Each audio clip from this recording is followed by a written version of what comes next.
Landon Roop said it after the Giants finished off a 5-1 road trip to start the season. He said, if you don't know by now, we're pretty good, and we're going to be good. Is he right? We don't know. But one thing we do know, the vibes are high.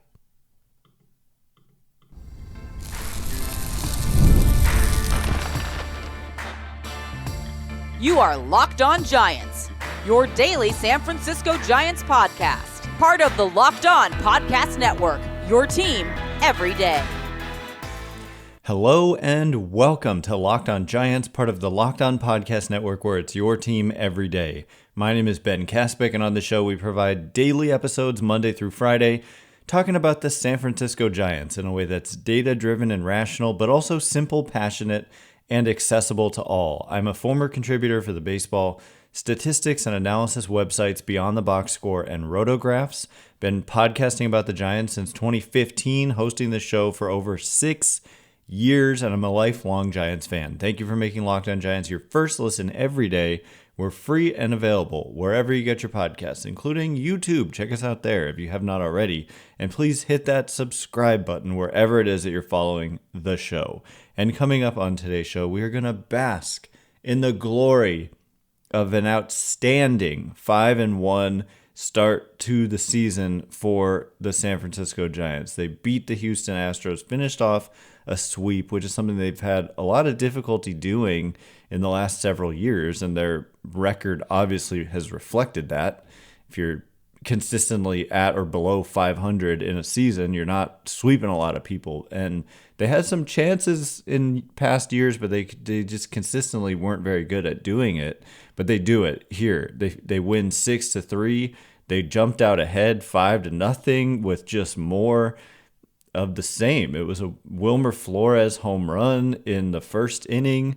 There was a Luis Matos home run in the second inning, followed by another Heliot Ramos base hit, or extra base hit, I should say, which ties Felipe Alou for the longest streak in franchise history to start a season with an extra base hit at 6.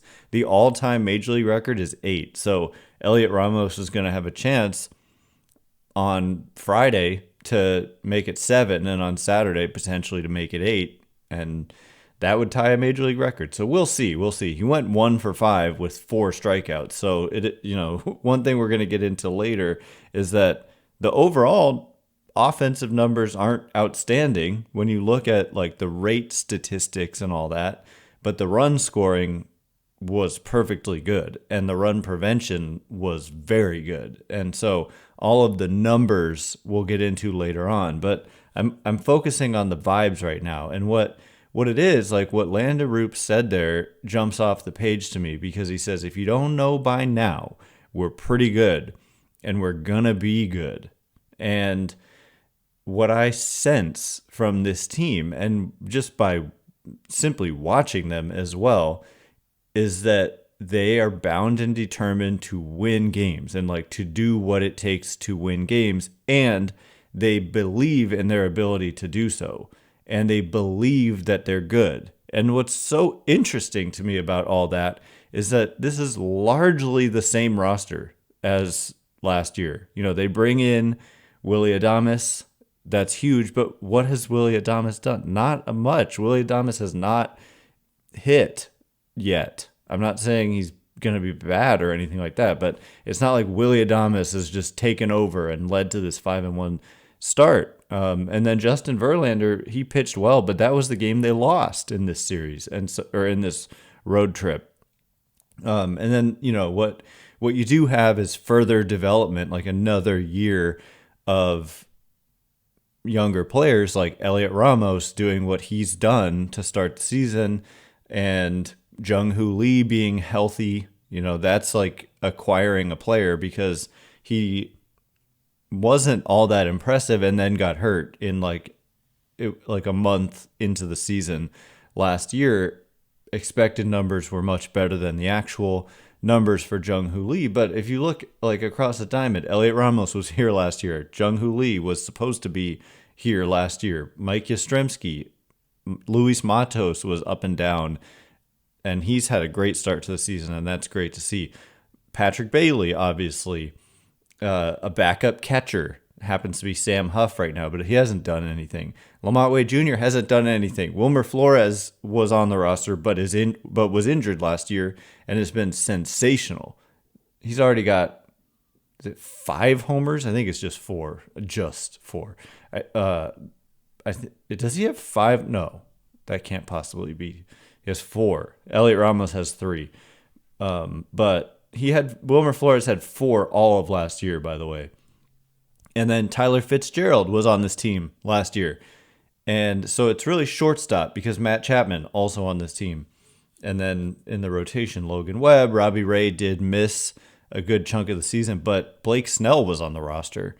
And you did have Jordan Hicks, and you had Kyle Harrison and Landon Roop. And I mean, Landon Roop was on the opening day roster. And so my point is that it's like a cultural thing to a large extent. And you can't discount the impact of Willy Adames.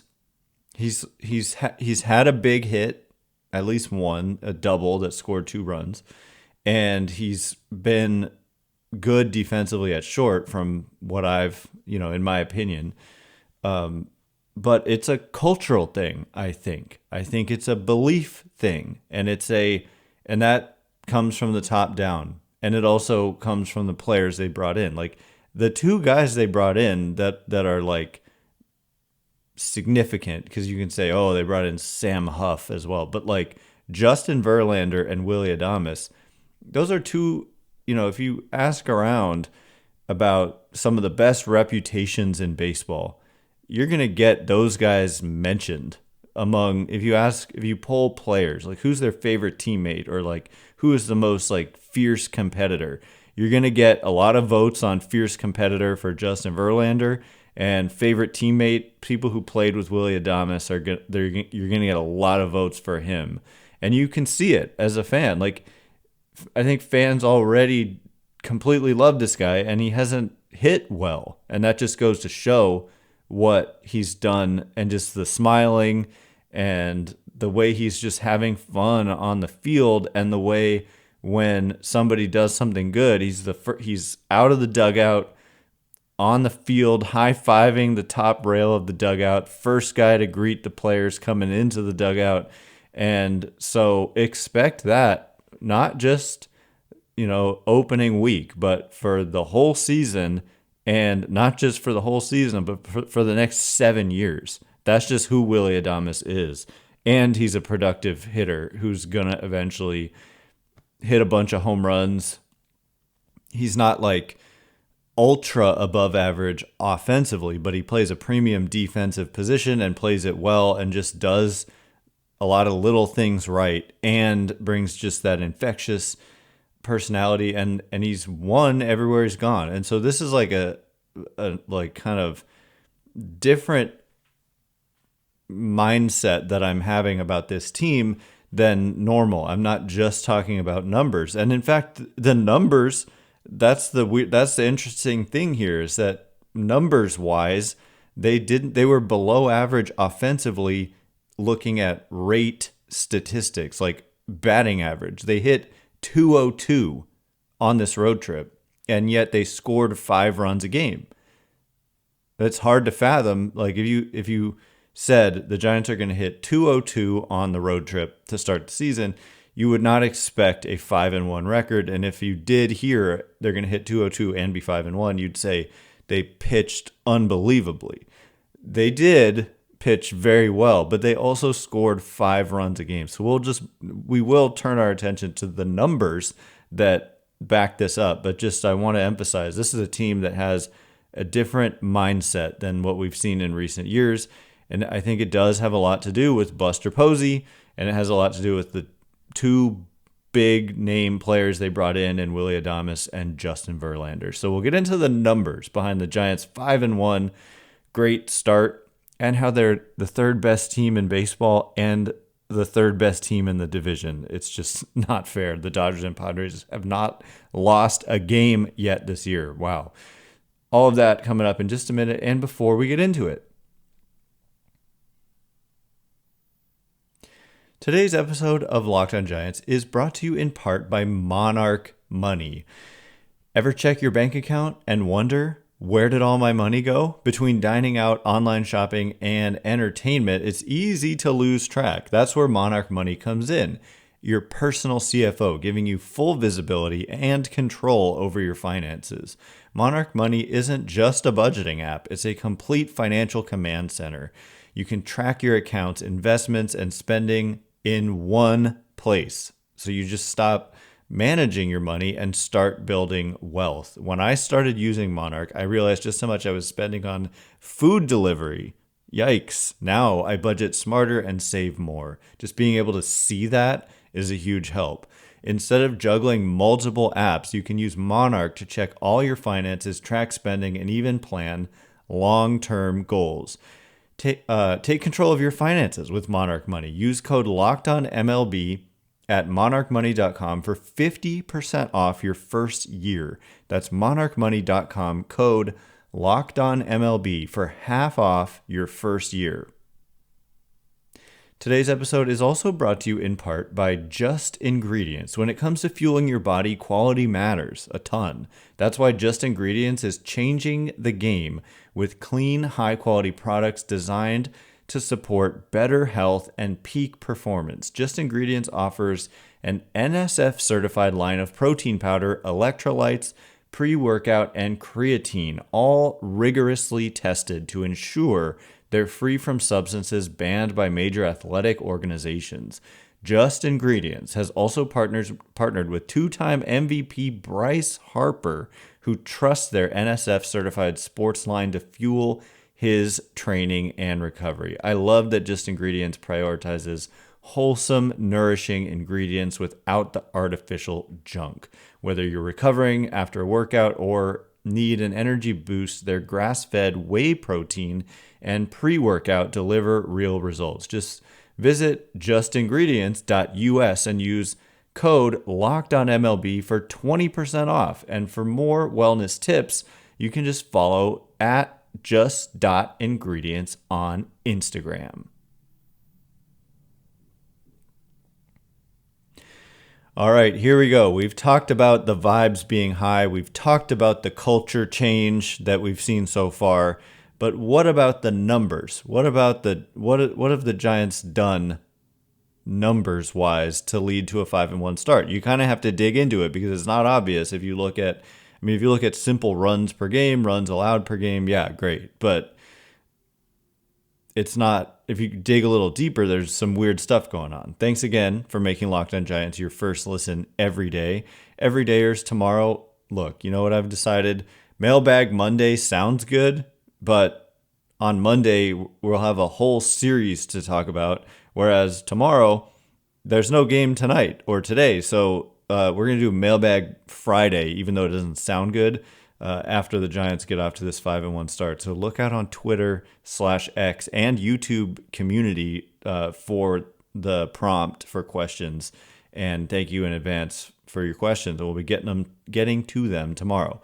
So how did the Giants do this? Well, first of all, like I said, Wilmer Flores and Heliot Ramos went off to start the season. I mean, Wilmer Flores, it's not about batting average. And one of the things that did stand out to me too was the point that I've made about, because like I was defending Lamont Wade Jr., for example, and Jung-Hoo Lee and their position in the batting order, and saying that run scoring is not just about like driving in runs. It's about scoring runs too, which means you are on base. Because, a guy can hit a double, but if there's nobody on base, it may not lead to anything. Whereas if other guys are on base, those guys deserve credit too for the run production. It's a team effort, of course. And so that's why high on base guys like Jung-Hoo Lee and Lamont Wade Jr., I know Wade Jr. didn't get on base at all until he hit a pinch hit homer yesterday. But, Jung-Hoo Lee has scored a bunch of runs and hitting in that third spot. And that, to me, it doesn't matter if he's like hitting home runs or scoring runs. It's kind of like the same thing. And again, it's that team, that cohesion as a team that we've seen. So Wilmer Flores is just another example in a different way where the batting average is not going to impress you. The on-base percentage is not going to impress you. He's hitting .227 with a .292 on base. So those are both not pretty. But he's got a .773 slugging. So the isolated power is .545. So I'm going to guess he has 1 or 0 singles. One single. No doubles, no triples, and 4 homers. So 4-to-1 home run to single ratio. So we'll take that every day of the week. And I was going to say, is that the phrase? And on Sunday? That doesn't make any sense because Sunday's part of the week. Anyway, so Wilmer Flores did that. Heliot Ramos also was very good with kind of a weird stat line himself in that he didn't walk at all, and his strikeout rate is 42.3%. So if you told me that through 26 plate appearances, Heliot Ramos would have a 42% strikeout rate, chase rate of nearly 50%, I would be concerned. And yet he's been 75% above average because he's homered on 50% of his fly balls. And when he's put the ball in play, and home runs don't count as a ball in play for this purpose in terms of batting average on balls in play, when he's hit it and it's not been a home run, it's been a hit a third of the time. So, and then there's the home runs as well. And so for him, it's 1 single, 3 doubles, and 3 homers, and 5 runs scored. Wilmer Flores, by the way, how many runs scored? 4 runs scored, 4 homers. So it's because he hasn't gotten on base other ways. He's just been homering, but you'll take that. Matt Chapman, a little bit above average offensively on this trip, but great defense and also walking a good amount. And then beyond that, I mean, Luis Matos had a big opening. When I say trip, road trip. Luis Matos only played in 3 games out of 6 and only had 11 plate appearances, but he really did well in those opportunities, including, like I said, the home run yesterday, and he added on another hit.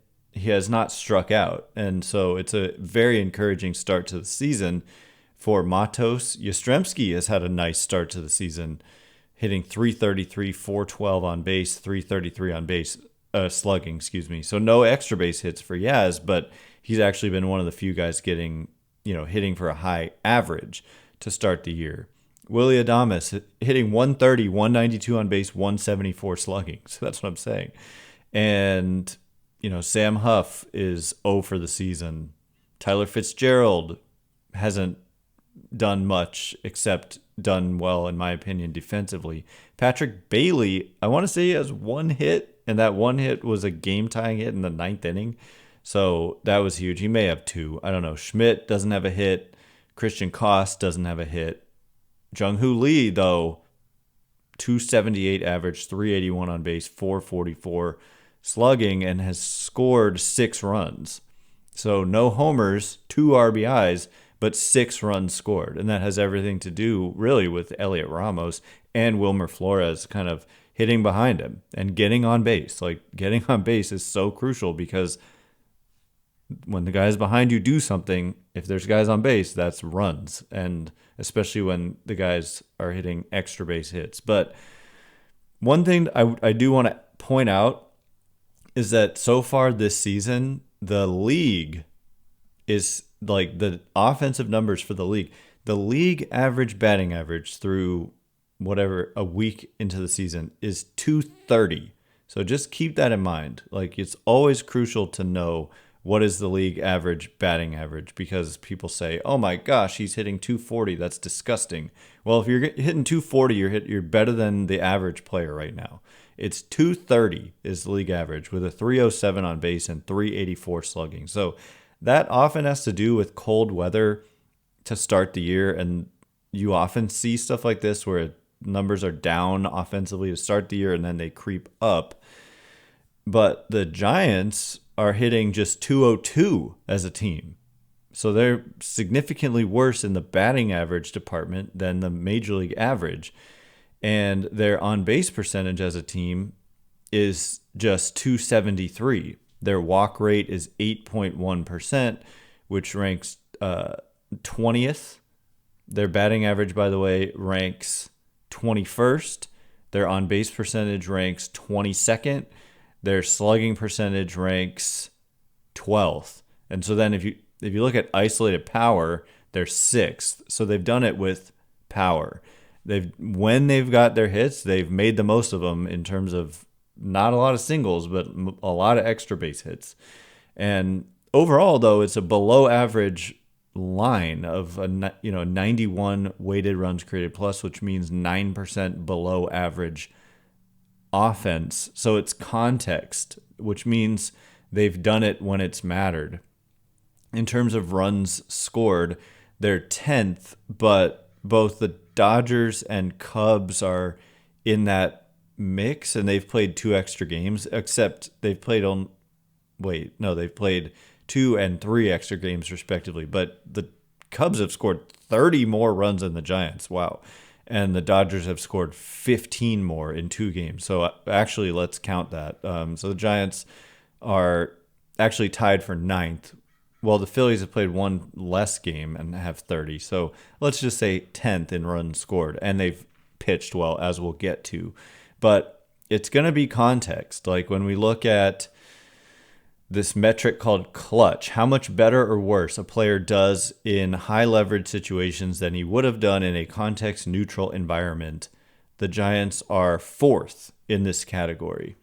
And there's things we can look at as well with, like, what do they do? What have they done when there's runners in scoring position, for example? And so I'm going to look at that right now. It just takes a half a second to load up.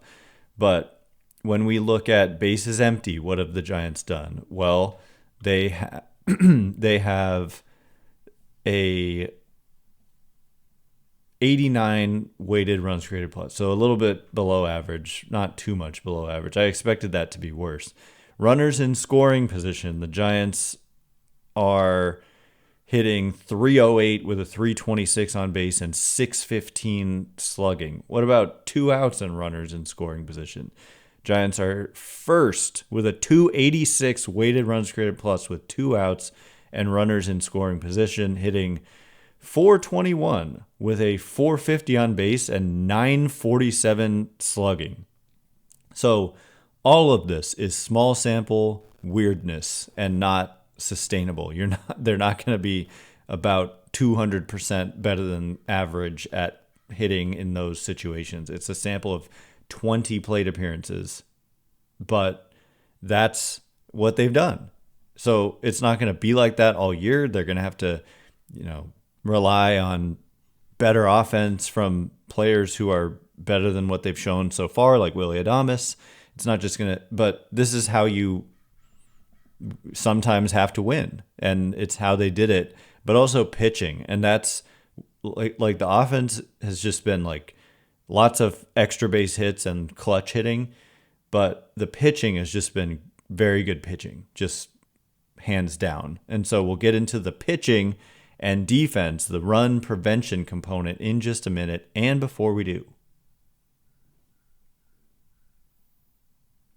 today's episode of Locked on Giants is brought to you in part by Wonderful Pistachios. Are you looking for a snack that is both delicious and nutritious?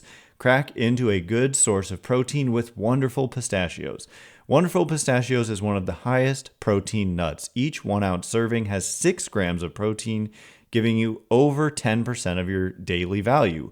Plus, they're packed with fiber and better for you unsaturated fats to help keep you feeling fuller longer. Personally, I love the no shells variety. It's just the perfect grab and go snack for busy days, whether I'm snacking at my desk, as I am right here, and I've got some Wonderful Pistachios right here at my desk, or on a road trip, or just need a quick protein boost. They're always my go-to. The fact that Wonderful Pistachios is a complete protein, providing all 9 amino acids, is just icing on the cake.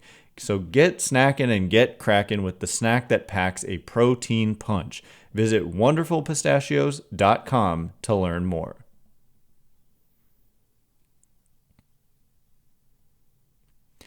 Okay, here we go. Pitching and defense. It is, the tried and true method for Giants baseball. I will always die on this hill that they were underrated offensively during the championship years. If you look at these days, we look at stuff like weighted runs created plus all the time. Like not just me, but it's mainstream now where people understand an OPS plus, which is basically the same thing, on base plus slugging, and then like the plus means 100 is going to be league average, and if you're at 120, you're 20% above average. If you're at 80, you're 20% below average. So that takes like the ballpark you're playing into consideration. And during the championship years, the Giants were a good offensive team. A lot of it had to do with Buster Posey, but they were kind of above average in a lot of places. Hunter Pence, Pablo Sandoval, on and on. Angel Pagan, like I'm just trying to think of some guys off the top of my head. But anyway, it's not just about pitching and defense. You got to score some runs too. But pitching and defense has been huge in the start of this season and has directly correlated to this 5-1 start. Like really, they allowed only 3 runs in the one game that they lost. So their runs allowed total on the season is just, and they didn't make an error in the entire trip either. So we'll get into defense, but runs allowed, they've only allowed 16 runs in 6 games. So the math on that comes out to obviously less than 3 a game.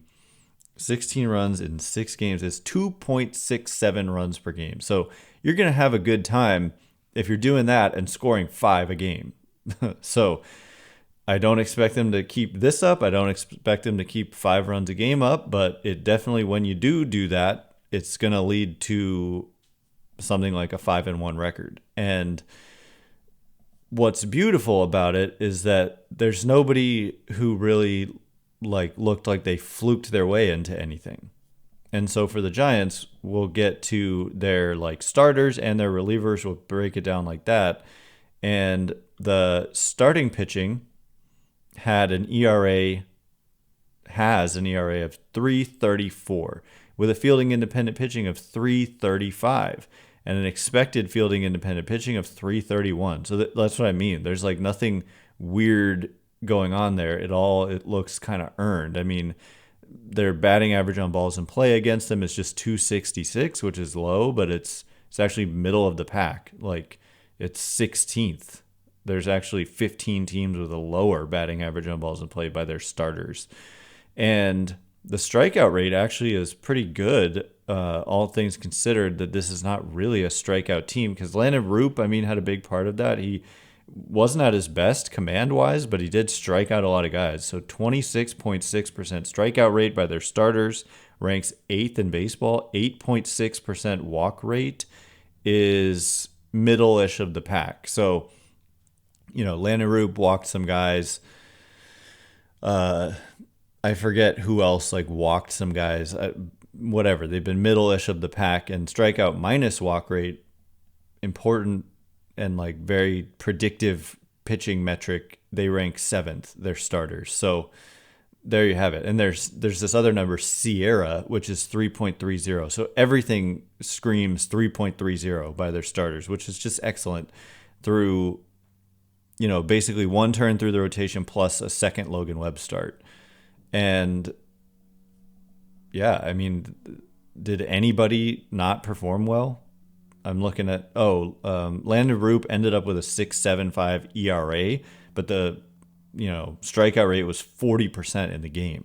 And Robbie Ray took a perfecto into the 6th, but then gave up 2 home runs. So other than that, Verlander was good. Webb has a 3 ERA, and Jordan Hicks was sensational and didn't allow a run. So moving on to the bullpen side of things, the relievers, I think, were even better, or obviously they didn't pitch as much, so it's hard to call them better, but they have a 1.74 ERA. And one of my bold predictions going into the season that we made before opening day was that the Giants would have the best bullpen in the major leagues. And I think you can see why. And especially people were ready to, I was saying, you better fill out your Wilmer Flores apology cards. Well, how about Camilo Doval so far? With Ryan Walker dealing with a little bit of back stiffness or whatever exactly it is, Doval has just had easy, clean innings to start the season and was a total bounce back candidate to me. Like, I had no real lingering concerns about, you just see this sometimes. Like, there's no reason that Doval was going to be bad. He's just been too good, too long, with one bad season to, there wasn't like if his velocity went down a ton, then you'd be concerned. But anyway, Doval has just, I mean, he has not allowed to run. Most of the guys have not allowed to run. We're looking at 8 pitchers, and only Ryan Walker and Spencer Bivens have allowed runs. And Ryan Walker allowed just 1. Bivens, I didn't feel great about him being on the roster, and he's the one guy has a 16.20 ERA. It's an inning and 2/3. But anyway, their numbers, they rank 3rd with a 1.74 ERA. Their fielding independent pitching is 6th at 249. And yeah, like I said, you've got a number of guys who just haven't even allowed a run. In Randy Rodriguez, who was outstanding getting out of a jam that Lana Roop created with some walks and then like not catching a pop-up that was right to him because of that stupid thing that pitchers learn from a young age, never to catch a pop-up when it's hit to them. I get it, but like he was the only one who could really catch that ball, and he just like stood there. And so he created some trouble, but Randy Rodriguez got them out of it and let the Randy Rodriguez breakout season begin. Eric Miller has been excellent. Lou Trevino in his 2 innings has been really good. Camilo Doval, like I said, Hayden Birdsong finally pitched 2 scoreless innings and no runs. And the numbers, is 2 innings, but looked good. The velocity was good. Command was like iffy, but it usually is with him, but he managed it. And Tyler Rogers, no runs and a 64% ground ball rate. And then lastly, just team defense, which is kind of hard to quantify at this stage, but they're this metric called DEF on Fangraphs, which is defensive runs above average and includes positional adjustments. They're like right around medium at minus 0.1 run. So I think that it's hard to quantify defense like in these advanced metrics in small samples. Their outs above average as a team is at 0, so that speaks to average defense. But again, I don't know that I buy that. I think they've been a little better than that. Defensive runs saved at 0, and they've made no errors. Importantly, I don't know. I think they allowed 1 steal, and they stole quite a few bases themselves. So there's like more and more I could get into. What was I? It was not just steals that I was just talking about. I already forget.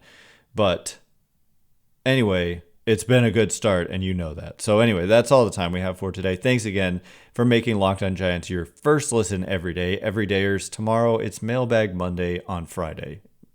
Just because it sounds good doesn't mean that's what we have to do. It's going to be Friday.